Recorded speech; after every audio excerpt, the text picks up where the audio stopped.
The stock market is lying about who wins from AI, not because it's manipulated, not because it's corrupt, but because it's telling a story that feels intuitive and sells well. And that story is wrong. The story says that AI adoption equals growth, that companies using AI will outperform, that if you just get exposure early, you win. That's not how markets work. And it's not how this transition works either. AI is not lifting all boats. It's drilling holes in most of them. And the reason people miss this is simple. They confuse technological progress with shareholder returns. Those two things are not the same. Let's start with the belief that needs to die first. If a company adopts AI, its stock should benefit. That sounds logical. It's also historically false. The internet made information free. Did newspapers win? No. The value moved. Email made communication instant. Did office workers get paid more? No. Expectations rose. Returns didn't. AI is doing the same thing. It creates enormous value, but it does not decide who keeps it. That decision is structural, and the market is already telling you who keeps it. You just have to stop listening to earnings calls and start looking at margins. Here's the first rule. If AI helps customers more than shareholders, the stock underperforms. That's the rule. Now let's make this concrete with names, because this is where people get uncomfortable. Take NVIDIA. NVIDIA does not use AI. NVIDIA sells the thing everyone else must buy to use it. Its customers have no substitute at scale. When AI demand rises, NVIDIA doesn't get more popular. It gets more expensive, and customers still pay. That's pricing power. Now compare that to a company like Salesforce. Salesforce uses AI everywhere. It automates workflows, it boosts productivity, it improves customer experience. But here's the problem. So does every competitor. So what happens? Prices get pressured. Customers expect more for the same spend. Margins don't expand the way you think. AI improves the product, but it doesn't improve the stock. That's the split. And once you see it, you can't unsee it. Here's an analogy that makes this obvious. Think about the gold rush. The miners didn't win. The people selling shovels did. NVIDIA is selling shovels. So is TSMC. So is ASML. So is Microsoft through Azure. So is Amazon through AWS. So is Google through cloud infrastructure. These companies don't need to guess which AI app wins. They get paid either way. That's not a bet. That's a toll. Now here's the second real. Owning the road beats owning the car. AI applications are cars. Infrastructure is the road. Most investors are buying cars. Now let's slow this down and explain why the market lies here. The market loves stories. And this company is using AI as a great story. It sounds innovative. It sounds future-proof. It sounds savvy. But markets don't pay for innovation. They pay for cash flows. And AI only improves cash flows if the company can capture the productivity gain. Most can't. Here's why AI lowers costs. Lower costs invite competition. Competition pushes prices down. Prices down means customers win. Shareholders don't. This is why most AI users become margin neutral at best. Take Adobe. Adobe is a fantastic company. It integrated AI early. It made tools better. But what happened? Customers demanded more for the same price. Competitors emerged faster. Pricing power weakened. The stock didn't explode because the economics didn't change. The tool changed. The capture didn't. Now let's introduce the first hinge. AI creates value, but it concentrates returns. That's the hinge. And the concentration is brutal. A few balance sheets absorb most of the upside. The rest get productivity gains they can't monetize. Here's another analogy. Think about electricity. Electricity transformed everything. Factories, homes, cities. Who made the money? The utilities, not the appliance makers. AI is electricity for cognition, and most companies are applying. Now let's talk about what people actually did wrong, because this matters. You bought a company because it mentioned AI on an earnings call. Revenue grew, usage increased, the product improved, but margins stayed flat, and the stock went nowhere. You didn't misread the tech. You misread the economics. You assumed progress equals profit. It doesn't. Now here's what some people did differently. They didn't ask, does this company use AI? They asked, if AI demand doubles, who gets paid more? That question eliminates most stocks immediately. Let's apply it. If AI demand doubles, does Netflix get paid more? No. Content costs rise. Competition intensifies. AI improves recommendations. But subscribers expect better service for the same price. Margins don't explode. If AI demand doubles, does Shopify get paid more? Maybe slightly. But merchants capture most gains. Competition stays fierce. Pricing power is limited. Now ask the same question about Microsoft. If AI demand doubles, Azure usage rises, costs scale slowly, revenue scales fast, margins expand. That's the difference. And that difference is structural, not cyclical. Now, let's rehook this again. This is why AI exposure as a category is meaningless. AI is not a sector. It's a force, and forces reward positioning, not participation. Now let's talk about the most dangerous category of all: labor-heavy businesses, consulting firms, IT services, call centers, outsourcing companies, education services. These businesses look safe. They have contracts, they have demand, they have relationships, but AI attacks them from two sides. It compresses billable hours, and it gives clients leverage. Clients don't need to fire consultants. They just renegotiate. They say, if AI makes you faster, charge us less. And suddenly, margins collapse quietly. No headlines, just pressure. This is why labor-heavy stocks underperform in AI cycles. Not because demand disappears, because pricing power does. Now here's an analogy that makes this painfully clear. Think about elevators. The top floor is ownership, the bottom floor is execution. The middle floors used to matter. AI skips them. Labor-heavy firms live in the middle, and the middle gets hollowed out first. Now let's pause and make this practical. You didn't try to pick the next AI app. You didn't chase hype. You avoided companies where profits depend on hiring more people. You focused on companies where profits scaled without head. That decision alone saved you years of underperformance. Because when AI spending slowed, the infrastructure companies still got paid. The application companies fought over scraps. Here's another AI spending does not equal AI profits. And the market consistently confuses the two. Now let's bring in one more example. Meta uses AI aggressively. Ad targeting, content, ranking, efficiency gains. Does that guarantee shareholder returns? Only if ad pricing power holds. And that's the key. AI helps Meta internally, but if advertisers demand lower prices because targeting is better, the benefit leaks. That's the constant tension.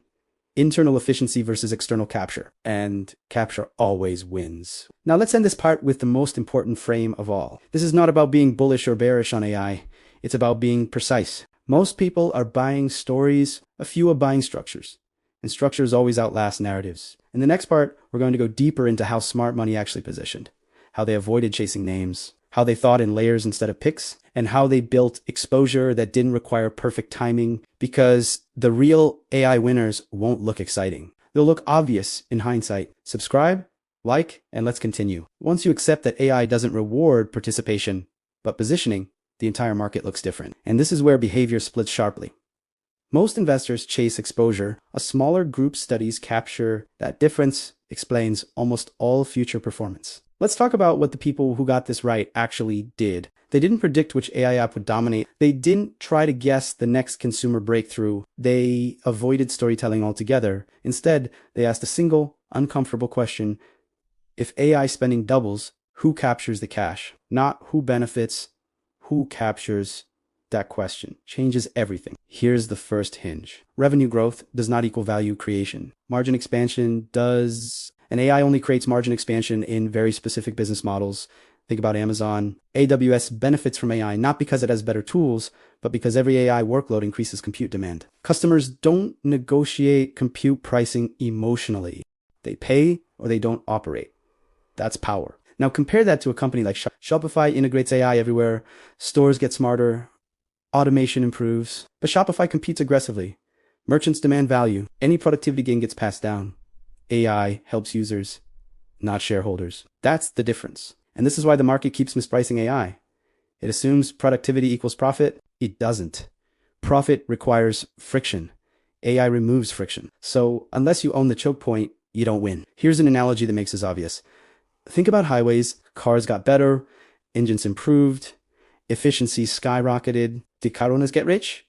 No, the toll operators did. AI apps are cars. Infrastructure is the toll. That's why companies like NVIDIA, ASML, and TSMC sit in a different category entirely. They don't compete on features. They control capacity. When demand rises, prices rise. Customers complain, then they pay. That's real pricing power. Now let's make this practical with an example. You didn't buy NVIDIA because it was exciting. You bought it because every serious AI initiative requires it. When demand surged, you didn't need hype. Earnings did the talking. Margins expanded. Guidance increased. The stock reflected structure, not sentiment. Now, compare that to someone who bought a company just because it used AI. They watched demos, they read press releases, they felt early, then competition caught up, pricing compressed, Returns disappointed. Same technology, different economics. Here's the second hinge. AI rewards ownership of bottlenecks, not creativity. Creativity gets commoditized. Bottlenecks get monetized. This is why semiconductor equipment companies quietly outperform. ASML doesn't need to sell volume growth stories. It sells inevitability. If advanced chips are made, ASML gets paid. If they're not, the entire industry stops. That's leverage. Now let's talk about the category that quietly suffers the most. SaaS companies. This is uncomfortable, but necessary. Most SaaS firms integrate AI to remain competitive, not to become dominant, which means AI becomes table stakes. Table stakes don't generate excess returns. They prevent collapse. Take Salesforce again. Excellent execution, massive enterprise footprint, deep AI integration, but customers negotiate hard. Contracts get optimized. Costs are scrutinized. AI helps Salesforce defend market share. It doesn't explode margins. And stocks trade on margin trajectory, not tech sophistication. Here's another analogy. Think about air conditioning. Once everyone had it, buildings didn't become more valuable because of AC.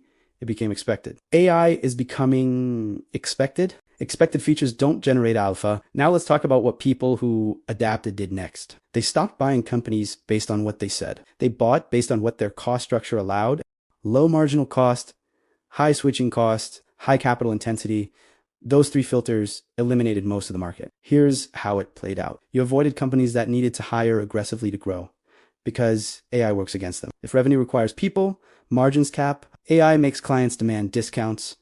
Labor-heavy models lose negotiating power. That's why consulting firms struggle. Clients say, if AI makes you faster, why am I paying the same? Margins compress. Stocks stagnate quietly. No disaster, just disappointment. Another AI doesn't destroy businesses.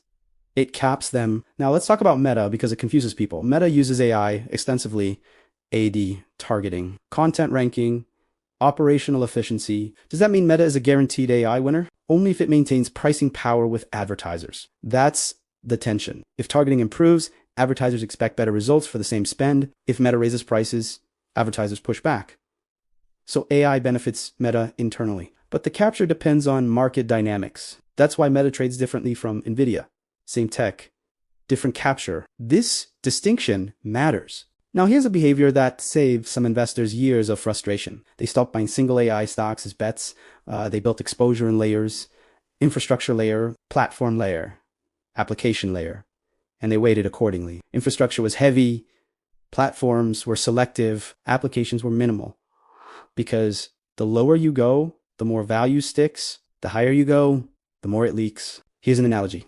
Think about oil. Exploration is risky, refining is profitable, retail gas stations fight on price. AI follows the same pattern. Now let's get more explicit about what to do. First, stop asking which AI company is the future. Start asking which companies cannot be bypassed. Second, analyze margins before narratives. If margins don't expand with AI, the stock won't either. Third, avoid labor dependency. If headcount growth drives revenue, AI is a headwind. Fourth, don't over AI increases dispersion. A few winners dominate, many stagnate. Now, here's a practical example of how this saves people. You avoided buying 5 AI story stocks. You bought one infrastructure name.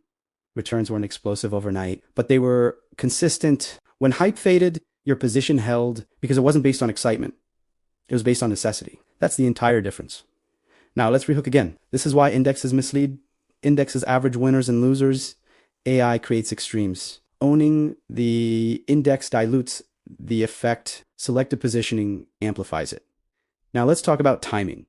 People ask, is it too late? That's the wrong question. The right question is, has capture changed? As long as bottlenecks exist, the story continues. When bottlenecks break, you exit.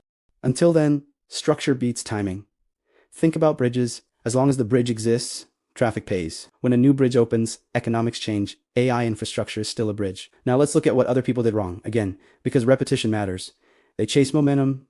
They bought tops. They sold bottoms. They confused volatility with thesis failure. The people who got this right didn't trade. They positioned. They held. They adjusted slowly. Because structural advantages don't flip overnight. Now let's end this part with the most important mental shift. AI is not a theme. It's an amplifier. It amplifies whatever business model already exists. If the model captures value, AI magnifies returns. If the model leaks value, AI accelerates leakage. That's it. In the final part, we're going to bring this to its conclusion. We'll talk about how this reshapes portfolios long term, why many great companies become mediocre stocks, and how to avoid being right about technology but wrong about returns. Because in markets, being right about the future is useless if you're wrong about who gets paid. By this point, the pattern should feel uncomfortable but clear. AI is not a rising tide. It's a filter. And filters don't lift everything they separate. This is why so many investors feel confused right now. They're right about the technology, but wrong about the outcomes. They see AI everywhere, and yet their portfolios don't reflect it. That's not bad luck. That's misalignment. Here's the next hinge. Being right about innovation is meaningless if you're wrong about where profits settle. And profits are settling faster and narrower than most people expect. Let's talk about the long-term picture first. AI does not democratize returns. It concentrates them. Because concentration is what scale always does. Look at what happens as AI matures. Costs fall for users. Expectations rise. Competition intensifies, which means that over time, most companies using AI see their advantage disappear. But the companies selling the capacity do not. This is why infrastructure names continue to matter, even when headlines move on. NVIDIA does not need hype. It needs demand. As long as AI workloads grow, NVIDIA's relevance holds. The same applies to ASML. As long as advanced chips are required, ASML's position is untouched. There is no competitive workaround. That's not branding. That's physics. Now, compare that to companies building AI features. Take Adobe again. The tools improve, the creative power expands, but competitors catch up. Open source tools emerge. Pricing pressure builds. Adobe becomes a better product, but not necessarily a better stock. That distinction matters more over time, not less. Think about farming equipment. Tractors revolutionized agriculture. Farmers using tractors produced more. Did farm incomes explode? No. Food became cheaper. The tractor manufacturers captured the value AI as the tractor. Most companies are farmers. A few are manufacturers. Now let's talk about sectors that look safe but aren't. Professional services, consulting, accounting, legal services. These industries are labor heavy and margin sensitive. AI does not remove demand for them. It removes their pricing power. Clients don't cancel contracts. They renegotiate them. They say, if this takes half the time now, charge us less. And firms comply. Headcount stops growing. Margins compress. Stocks stagnate. Quietly. This is why many service firms look stable, but underperform for years. No crash, just drift. Now let's talk about what people who adapted did financially. This is important. They didn't try to time peaks. They didn't rotate constantly. They changed how they allocated capital. They accepted that wage growth would lag productivity. So they saved more when they could. They reduced lifestyle inflation. They built buffers, not because they were scared, because they were realistic. If you know a river will slowly rise over decades, you don't panic. You build higher ground. AI is that river for labor income. Slow, relentless. So you prepare structurally. Now, let's get specific about stocks again, because clarity matters. Companies with high capital intensity and low marginal costs benefit most. Semiconductors, cloud infrastructure, data center operators, network equipment. These businesses have something in common. Once built, every additional unit of demand is highly profitable. That's operating leverage. AI supercharges operating leverage. Now look at companies with low capital intensity but high competition. Most SaaS, most consumer apps, most content platforms. AI increases competition. It lowers differentiation. It pushes pricing down. These stocks can still be great companies. They just become average investments. Now here's a rehook that many people resist. A great company can be a terrible stock, and AI increases that gap. Because execution excellence becomes commoditized, only capture matters. Now let's talk about portfolios. People who navigated this well didn't bet everything on AI. They didn't go all in. They treated AI exposure like infrastructure exposure, foundational, long-term, not speculative. They sized positions so volatility didn't force decisions. They avoided leverage. They avoided options because AI cycles are volatile, even when the thesis is right.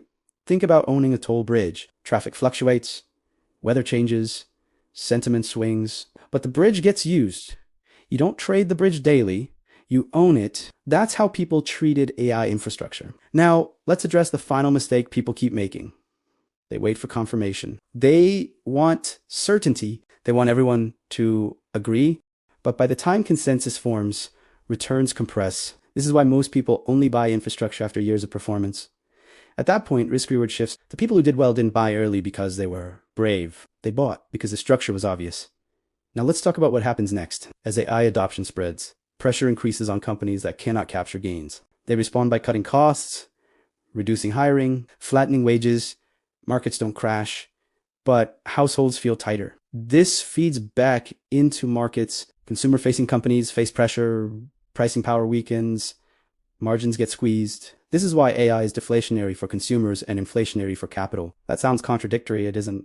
It's distributive. Now, here's the final This is why AI doesn't show up as a single boom. It shows up as dispersion.